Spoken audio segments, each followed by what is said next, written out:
Hi and welcome to another Watch Geek video. Today we're taking a closer look at the new Christopher Ward Sealander GMT.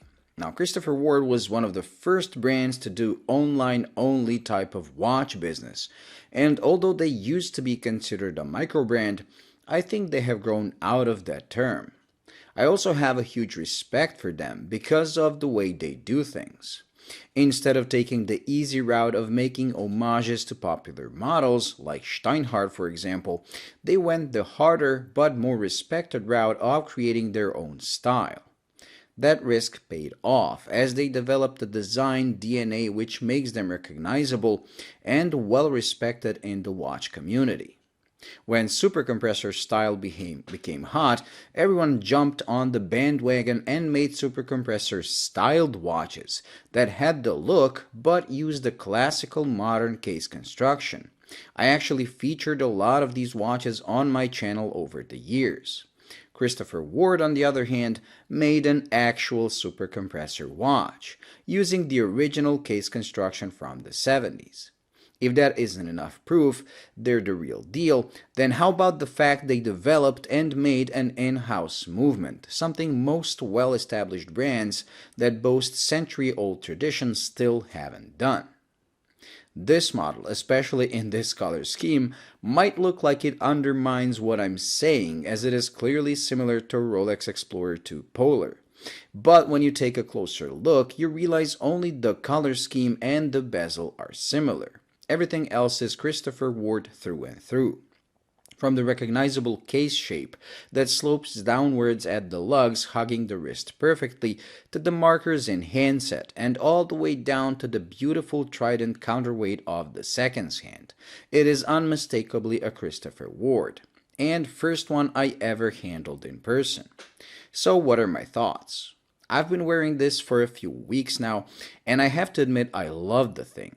The specs are everything you want from a modern watch. Sapphire crystal, excellent bracelet with solid links, and a machined clasp with on-the-fly adjustment, something I simply can't live without anymore. The clasp is actually the same one Zelos uses on their Hammerhead I own, making me think they use the same supplier. The movement is a Swiss-made Sellita SW330-2 featuring an independently settable GMT hand, making it a GMT but not a traveler's GMT like the ones from Rolex, Omega, and Grand Seiko.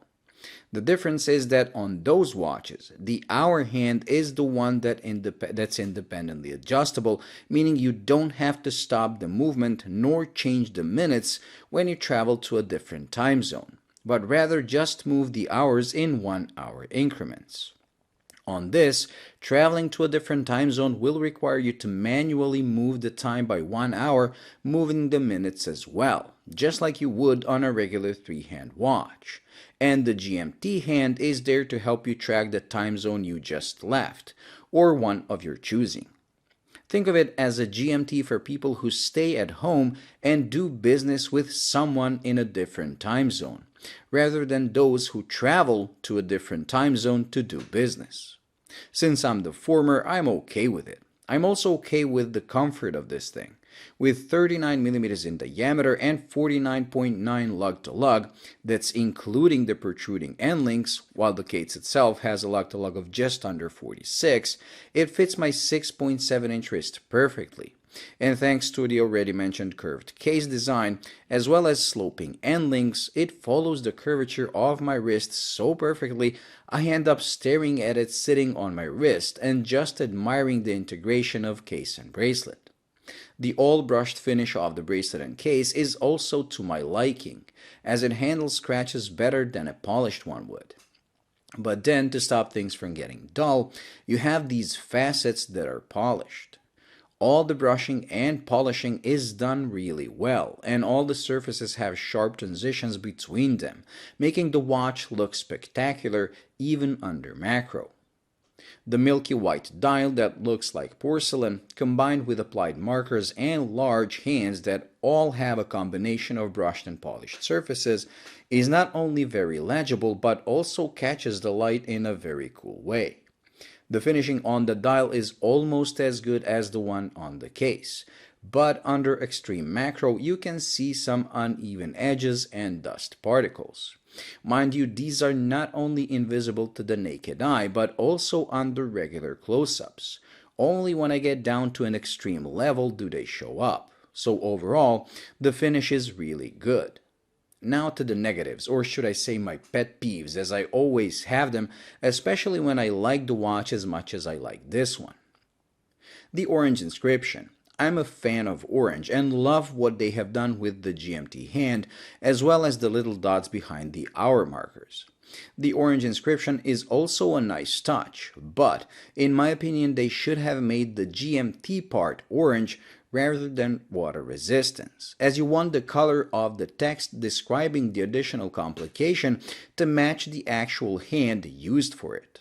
So if I made a chronograph and made the chronograph hands red, like on my Sturmansky for example, and had an inscription on the dial that says chronograph, I would make it red to match the hands. The same as Grand Seiko, for example, does it with their spring drive movement.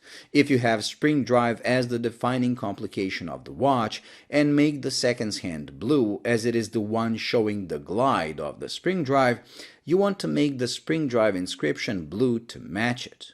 That is a small detail, but one that I think would make this perfect. Then the thickness. The watch is actually pretty slim at 12.2 millimeters that I got with my calipers, even though they claim it's 11.8 on their website. What I don't like is the fact it looks thicker than that, and I believe the reason for that is the fact that they made the case side slim while the bezel side is pretty thick. If they increased the case side by a fraction of a millimeter and slimmed down the bezel edge by the same amount, I think it would make for a more elegant and even thinner looking watch.